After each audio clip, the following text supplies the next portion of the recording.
colonisation. Et cette colonisation s'est terminée en 1960. 1960, c'était l'année de l'indépendance du Sénégal. Dans ce bâtiment, à l'époque, 150 voire 200 esclaves, hommes, femmes et enfants, séparés de cellules, et c'était suivant leur sexe et l'âge. Et la durée de l'attente pour les esclaves avait été très longue, 3 mois ou 3 mois et demi. Le moyen de transport à l'époque, c'était les bateaux, mais uniquement les bateaux à voile. Les esclaves partaient le plus souvent sous un numéro matricule. Et une fois arrivés aux Amériques, ils s'y étaient retrouvés avec de nouveaux prénoms.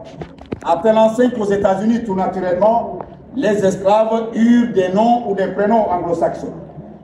Au Brésil, des noms ou des prénoms portugais. Les Antilles, des noms ou des prénoms français. Mais parce que séparés à l'époque, à la rez-de-chaussée, dans une maison comme celle-ci, de gauche à droite, nous avons l'exemple typique de cellules qui étaient réservées aux hommes.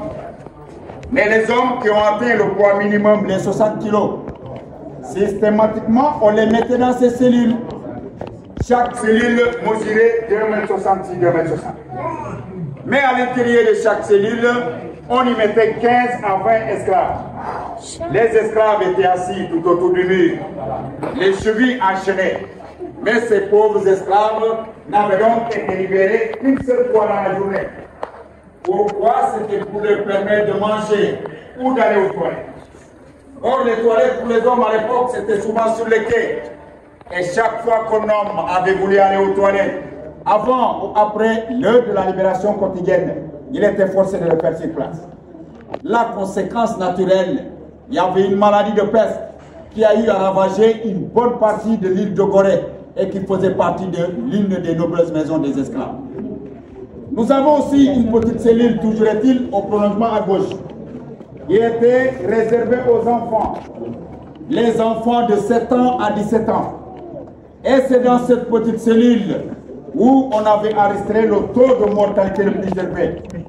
Parce que les enfants, ils s'y avaient couché à même le sol, torse nu, serrés comme des sardines dans une boîte. Mais ce qu'il y a de particulier à l'intérieur de cette petite cellule, ce sont les fenêtres, où toutes se présentent sous la forme de meurtrières. C'est-à-dire les fenêtres sont larges vers l'intérieur, mais c'est rétrécissant au fur et à mesure qu'on va vers la sortie. Le but qui avait donc été poursuivi à l'époque, d'une part c'était d'empêcher les évasions des esclaves, mais d'autre part c'était aussi de détruire toute idée de vie privée chez les esclaves. Parce qu'une fois à l'intérieur de chaque cellule, on pouvait alors voir tout ce qui se passait juste à côté. Donc aujourd'hui, nous sommes en droit de pouvoir considérer que c'est à partir d'une maison comme celle-ci qu'avait donc commencé la destruction du tissu social africain. Mais les esclaves partaient au hasard des ventes. Même une famille pouvait se retrouver dans une maison comme celle-ci. Le père, la mère et l'enfant. Le père avait donc pu être vendu pour aller aux Amériques. L'enfant vers Cuba. La maman vers les États-Unis. La séparation avait donc été absolument totale. Nous avons aussi une petite cellule qui était réservée aux jeunes filles vierges. Mais les marchands d'esclaves n'avaient donc fait là que s'inspirer la tradition africaine. Ils reconnaissaient la virginité d'une femme à partir de ses seins pointus. D'ailleurs, c'était la marchandise la plus chère à l'époque. Elles étaient 4 fois plus chères que leur propre maman. Mais les marchands d'esclaves, en venant, ils n'amenaient pas leurs femmes. Et une fois arrivés ici à Gorée, ils étaient obligés de vivre en concubinage avec ces jeunes filles vierges qui étaient dans cette petite cellule. Et qui, à l'origine, étaient tout à fait des Noirs. Elles se sont métissées du fait de leur relation avec les Européens. C'est ce qui a donné ce métissage, c'est-à-dire cette société intermédiaire qu'on appelait signat ou seigneur, à madame en français, qui faisait partie de la haute société de l'époque. Parce que la plupart du temps, les maisons ont été bâties pour ces grandes dames-là. La maison où nous sommes aujourd'hui appartenait à une signare qu'on appelait Anne Pépin. Et Anne Pépin vivait en concubinage avec le chevalier Boufflers. Mais toujours est-il, si les négriers constatent qu'une jeune fille dont les seins n'avaient donc pas été suffisamment fermes, elle était considérée comme ayant perdu sa virginité. Elle était emmenée systématiquement dans la cellule des femmes. Mais la vente à l'époque avait donc revêtu la forme de troc. Et du point de vue troc, un enfant c'était l'équivalent d'un petit miroir. Tandis qu'un homme de plus de 60 kg, d'ailleurs c'était le poids minimum exigé. Ne perdons pas de vue que la finalité pour ces hommes, c'était de les retrouver comme travailleurs dans les plantations ou dans les mines, mais après avoir survécu aux dures conditions imposées par la traversée de l'océan Atlantique à destination des Amériques. Par conséquent, il fallait être robuste. Un homme de plus de 60 kg avait donc été échangé au même prix ou à égale valeur qu'une jeune fille vierge. À savoir, la poudre à canon, c'était pour faire fonctionner les armes à l'époque. Nous avons aussi la barre de fer pour se fabriquer des outils. Ces objets qu'on avait tendance à appeler sous le vocable de pacotille, et qui du point de vue de l'époque, c'était des objets qui avaient de la valeur. Nous avons aussi cette petite cellule qui était réservée aux inaptes temporaires.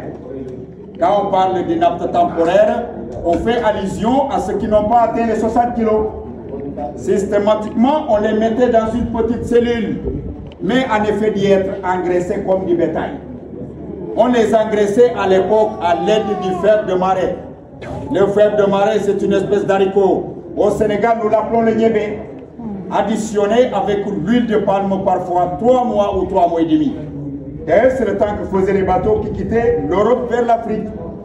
Au moment de partir, si l'esclave n'avait donc pas augmenté de poids au point d'atteindre les 60 kg, mais cet esclave-là demeurait toujours esclave. Il était vendu moins cher pour servir localement en qualité de domestique, ici même à Gorée ou à Saint-Louis du Sénégal. Juste pour insister sur le fait que dans une maison comme celle-ci, on pouvait avoir 2 types d'esclaves. Les esclaves domestiques, propriété de la femme, signard ou señora, qui avaient pu les louer dans le cadre d'intérêt public ou privé, mais à son profit. Tandis que ceux qui avaient fait l'objet de la compatrimentation, propriété du mari, étaient à la limite même destinés à aller aux Amériques. Il faut reconnaître que le commerce des esclaves était à la pointe de l'économie de cette époque. Mais en dessous des escaliers, nous avons aussi cette petite cellule qui était réservée aux récalcitrants, c'est-à-dire ceux qui refusaient d'obéir. La punition avait donc consisté en un enfermement dans une petite cellule comme celle-là.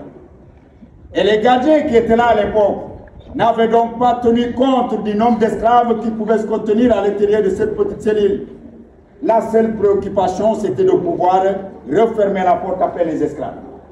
Puisqu'à l'époque, les marchands d'esclaves ne considéraient pas ces captifs comme des êtres humains.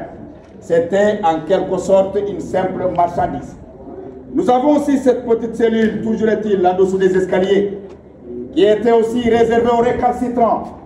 Mais la seule différence, nous avons 2 fenêtres qui sont situées de part et d'autre.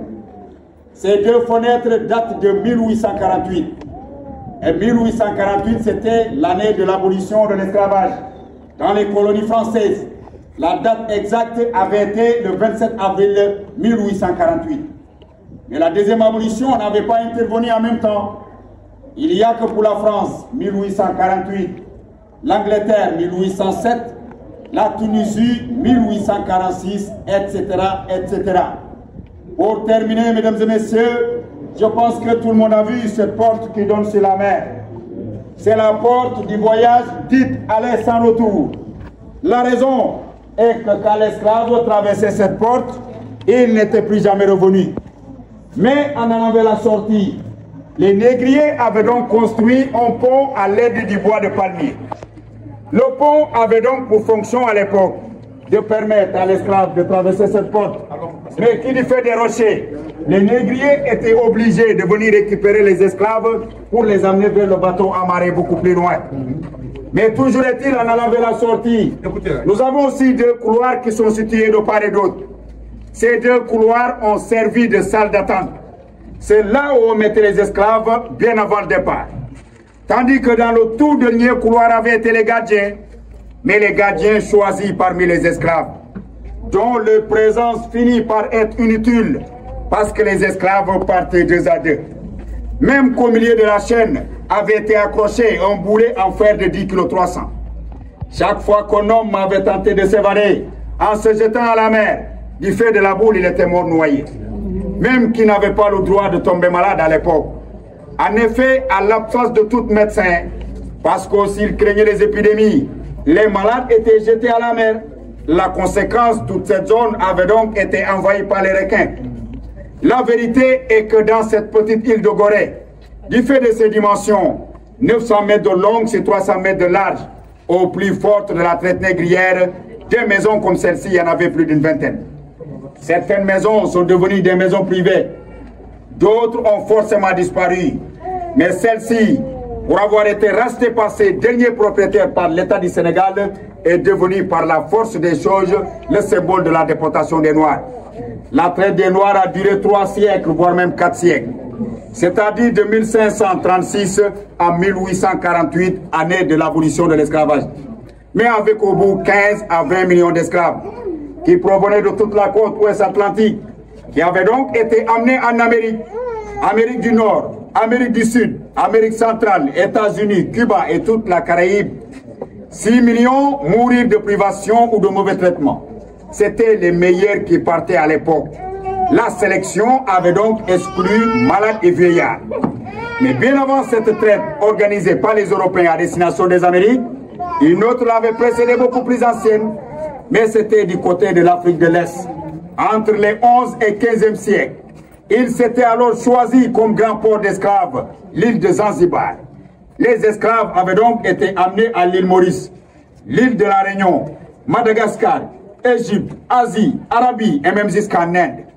Nous avons aussi la transsaharienne qui est beaucoup plus ancienne, qui a duré du 7e siècle au 19e siècle. Mais 7e siècle, pourquoi? Parce que le 7e siècle avait très bien pu correspondre au Moyen-Âge en Europe. Or, le Moyen-Âge en Afrique avait correspondu au 16e siècle, qui aussi a correspondu au début de la traite négrière. Les moyens de défense à l'époque en Afrique, c'était l'arc, la machette et la flèche. Mais les négriers ont profité de cette faiblesse pour armer les tribus de la côte contre les tribus de l'arrière-pays, justement dans le but de se procurer des esclaves. Mais des esclaves à échanger toujours et toujours contre les armes. La maison où nous sommes aujourd'hui cristallise toutes les mémoires des traites négrières. Pour terminer encore une fois, mesdames et messieurs, la maison des esclaves est assurément un nouvel espace d'expression et des droits humains.